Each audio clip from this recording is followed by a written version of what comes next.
Oh no, there's another squad attacking.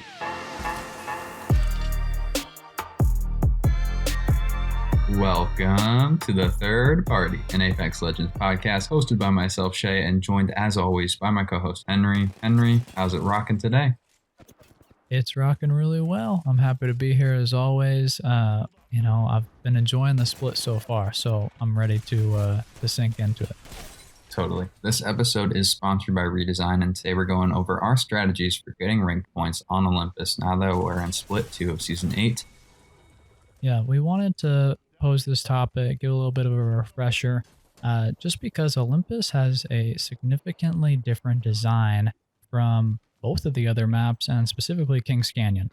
The first thing to kind of say in the overview is that King's has 21 POIs and Olympus has 17. So you're looking at less named dropped locations, which poses some difficulties. It's not necessarily less loot. It actually means that the loot density is a lot higher, but it does mean that if there's 20 squads in the lobby and it's ranked, that there's going to be contested drops if everybody's going to named POIs. So a little more RNG based, a little more risky to get your own space off the drop. But that's just kind of the first thing that's different in map design. So we're making a big switch going from Kings to Olympus and playstyle purposes, and that's why we're here, to help you guys get the leg up on everyone else that ain't ready for this switch. Absolutely. And with the kind of less POIs, that's also scaled down in the actual map size. Olympus is approximately 20% smaller than Kings. This is very hard to calculate with geometry and finding the area, just because open space is a major factor. And what do you consider playable? If it's on the edge and it's never played, or if there's a mountain in the middle of the map, how do you actually dictate the actual playable space? It's a little tricky, but it is a little bit smaller. Now going into kind of our rank tips, further map design, and speaking a little bit about power positions and how they change on Kings to Olympus. There are no clear power positions, to be honest. There is certainly high ground. There are a few tall buildings. Bonsai would be a tall building, but you don't have the visibility down low in order to really command the space. So it's not really a power position. You're not saying, okay, we have to get there in order to command this area. And so that's a major shift in how you're going to play ranked, in that you don't necessarily have to be rushing for positioning because a power position is going to dictate the game, which I think that leads to a lot of the public opinion around Olympus being really positive, that they like that it's more focused on gunplay and less, positioning and forward thinking, and really the randomness of where you drop and not knowing where the first and the last ring is going to be. So that's a major distinction between these maps. Other kind of major map design differences are that unlike a map like World's Edge, where there's a lot of cities, lava, fragment, skyhook, there's no real heavy urban combat where you're going floor to floor battles on Olympus. And I think that massively changes team compositions. So you're not necessarily reliant on, okay, this end game has, a 1 in 10 chance or a 1 in 5 chance of ending on a 4-story building.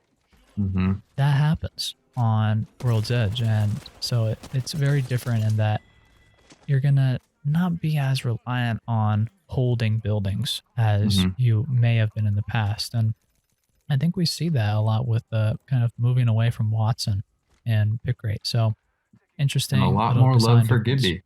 A lot more love for Gibby, and even Rampart a little bit, and just that being able to put down any kind of artificial cover with an ability is such an advantage, because I think what you're saying is a really good point. Less buildings, less need for Watson, even Caustic as well if you're playing him in that way. But it also is then doubled down on the fact that there's just open space everywhere, like we kind of talked about. And Unfortunately, Watson ain't going to be rotating through open space very easily, and it'd be a lot nicer to have that bubble or something go up to really help the team in those kinds of rotations. There's a lot of differences in these maps, and it's really crazy. Doubt. Now, let's drop in with some drop locations. All right, so the number 3 drop is Elysium. We also call it L because it can be really hard to say Elysium. But this location's floating on its own north of hydroponics. Elysium is on the edge of the map, only accessible via dropping or zipline. So it's a really interesting place where you can kind of predict where people are going to hit you from. We really like the design of it. It's very aesthetically pleasing. Totally. It has the 4 circular buildings on the edges of the POI, and then the center inner ring is really cool with cherry blossoms, park benches. Love it there. Number 2 drop location is one that might surprise some people, but it's kind of a favorite over here. Solar Array. Yes, I have a cat named Solar. There's no favoritism, I don't think. Maybe a little. Maybe a little. But essentially, Solar Array is really, really interesting because in the central bunker of the POI, above and within, just sniper attachments. It's really crazy. So if that's something that you're looking to do in ranked where you're playing edge, you're doing pick damage, this is awesome. Like knowing about this and having, some people aren't too hyped about snipers, but I can tell you that the G7 spawns here and the triple take spawns here. So it's a really good place to go in order to play this map how you're supposed to. And that's playing edge, essentially. Yeah. That's playing Gibraltar, playing edge, using longer range weapons. That central bunker is also really easily defendable early on if you have a defensive legend, which is really nice right off the drop.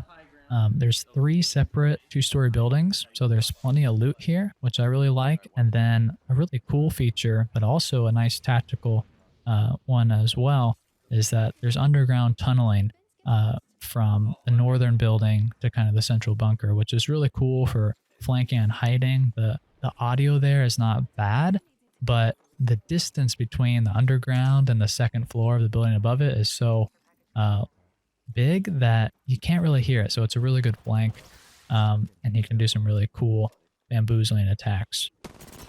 Now the number 1 drop location is Carrier, north side of the map.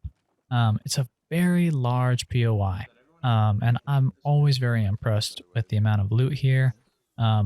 It can be uncontested most of the times, I feel like. I drop there the most out of any place, and it's really straightforward and easy to win in this area. I feel like there's no real big high ground advantages, but because it's a ship and very linear, the fights are really logical and you don't get surprised a lot. So if you're looking for a ranked drop and a ranked strategy, you want to kind of build up that consistency. And I think Carrier does that. The other reason that this is a really favorable landing spot is because I recommend that you drop on the front of it. So the kind of the cone of the ship, you're going to be on 7 supply bins if one person drops right there on the front. And then if you are contested, or some people will get into your grill a little bit, there's 2 sets of double doors, which is the only instance that has ever been in Apex, where there's 2 sets of doors.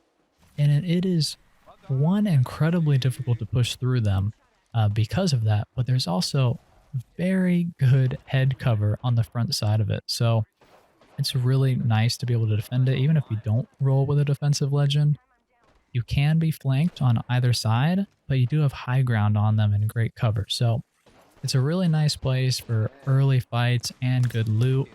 Obviously, there's going to be a survey beacon spawn here. There's also a replicator spawn. And I think that you can and should third-party Oasis, because Oasis does have better loot than Carrier. And it can be pretty well timed after you loot up either partially or fully Carrier. But I also want to say that Fight Night can be not only a great third-party opportunity after you loot Carrier, But a lot of people kind of joke like, oh, I'd never go fight night in ranked. I'm not going to box in ranked. That seems kind of crazy. Well, because you think that, it is often uncontested. People, for the most part, don't go there a whole lot, at least in my experience so far this split. And that's probably the best loot in the whole map. Multiple guaranteed gold items, just so many of the loot balls. It's kind of crazy. So that wraps up our episode. Subscribe on Apple Pods. Give us a follow on Spotify. Leave a 5-star review with your question. We'll answer it on our next episode. Follow us on Instagram and Twitter at Third Party Pod.